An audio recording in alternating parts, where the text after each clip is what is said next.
We're analyzing together Faraday Future Intelligent Electric. Look at that, what happened back in May 2024. More than 8,000%. The trade of the year, definitely. But look at what happened afterwards. We are watching right now trading minus 98% since those levels. Absolutely insane this stock this year. Let's see what's going on. First of all, remember to read the disclaimer right here and also in the description below.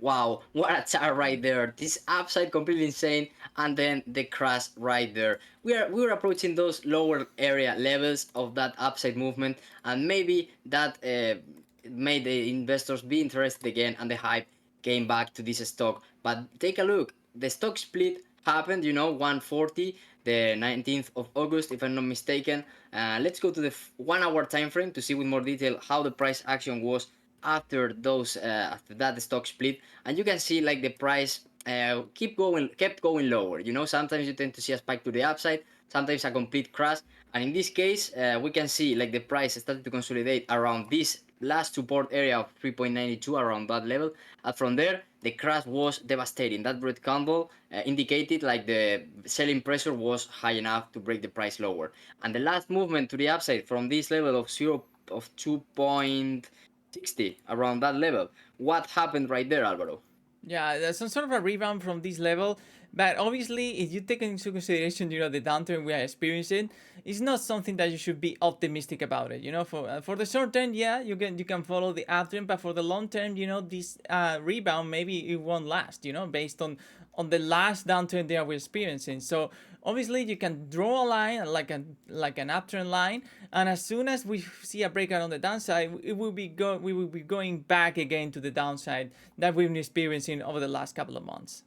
Yeah, guys, what do you think about the tech analysis based on support areas and resistance areas? That would be like vertical lines, horizontal ones, or in this case, going higher or lower. What do you think? Do you use them or not? In this case, we have kind of a triangle right there. It's not a triangle, but both lines are creating that kind of point right there. So if we see a breakout to either side, which one do you think will it go higher or lower? Let us know in the comments below. We are in the middle as usual, between this $4 area and 2.50 right now. So very interesting moment to see your forecast, in the comments below. Also, we had those earnings being that were released the 20th of August, and mixed opinions about them as usual. Also, maybe they had to do something with that red candle to the downside. Also, Yeah, this particular let's take a look at the finances right here, Enrique. We can tell you guys look at the debt that they have right now in the quarterly. Is like the problem that we have is like a huge amount of debt in comparison to the free cash flow. It's like if we have like normally these lines should be like all together. And we should have as much debt as maybe as like cash flow, cash and equivalents. If we have like a huge red candle right here and the other ones are very small, normally that indicates that companies is in a difficult financial position, and that's the problem that the Faraday is experiencing this year. Like, it's going down because of the debt that they have. Obviously, if they start to lower interest rates in a huge way, and they can refinance the debt, maybe it could be a little bit better. But at this point, the situation is very critical in terms of debt. yeah, we have right there also in the growth and profitability chart. You can see right there. Make sure about that our cameras aren't above that, just in case.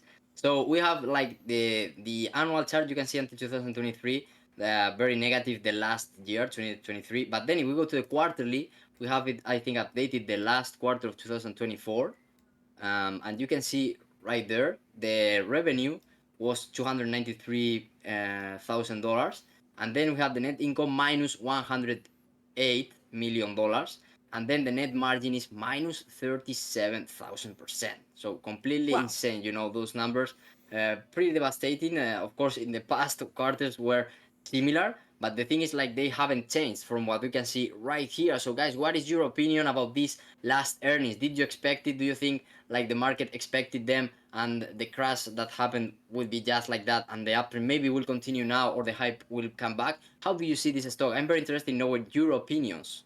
Yeah, they need to generate more revenue. They need to generate better, definitely, net income, because if they don't exit this negative territory, the downturn will continue. I mean, in the end, investors pay the bill. If the company is not making profits out of the business, investors pay the bill. In this chart, they are paying the bill over time. And you can clearly see right here the weekly. It has been insane over the last 3 years. Investors lost like we're talking about like a minus. Even here it says minus 100% because it's so huge the number that it just measures the 100 minus 100%. But obviously it would be like something like minus 99.9999%. I'm very interested in knowing your opinion about this stock, guys. Some people talking as usual about that short squeeze possibility that could also happen. We don't know the future. Both directions are always possible in trading.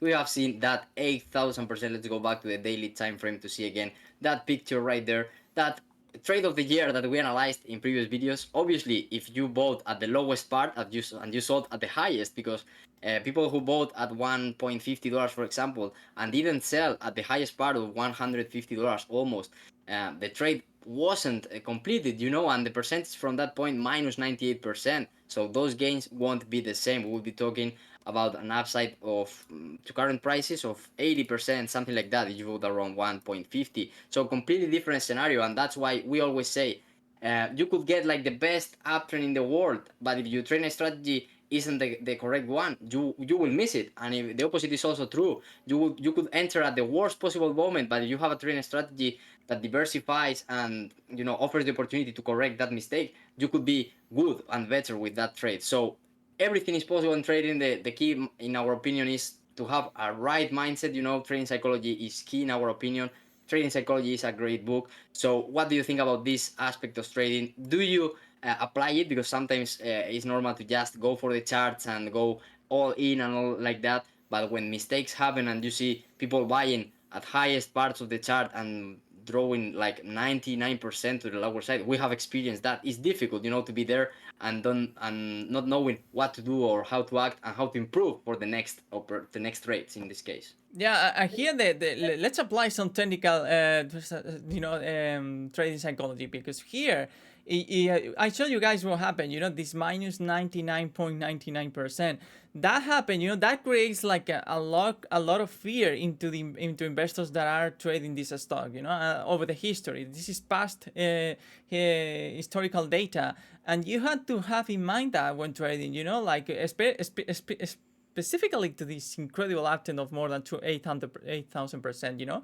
It's like, okay, this is going to the moon, it's going to reach the whole world and above.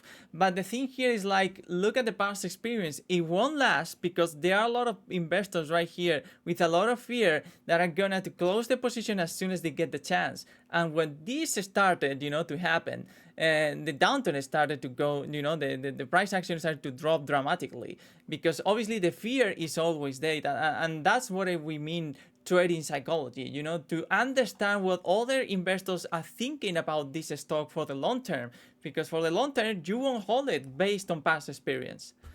Yeah, exactly. Trading psychology has both sides. You could apply it to yourself in order to be a better trader, to know why you are doing the trades that you are taking, how to manage, losses and wins also, because it's important to manage wins also, to not get like overhyped or something like that.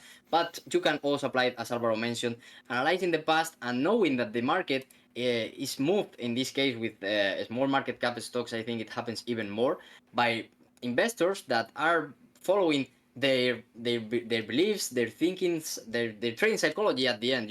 So if they have fear, big investors will take that advantage and they will sell and buy at the best possible prices and maybe create market situations that completely blow the minds of the first time traders. Mm-hmm. And we have all seen that. We have seen like false breakouts in key moments, then movements to the downside that seem like the stock is going to crash. From there, an upside completely insane, and smart money is always taking advantage of those moments. And why? Because they know how trading psychology works and what most people are thinking. So they take that advantage. So make sure that you have a good trading psychology, good trading mindset, and also, of course, good trading strategies that let you operate in case that you fail and you miss an opportunity. It's not the end of the world. If you blow your account with one trade, it's all done. But if you not, you have more opportunities to become a better trader and to keep learning. Thank you very much, guys, and see you in the next video. Remember to subscribe and leave your comments below. Let's go check it out right here, and welcome to Trading HT. Thank you. Bye bye.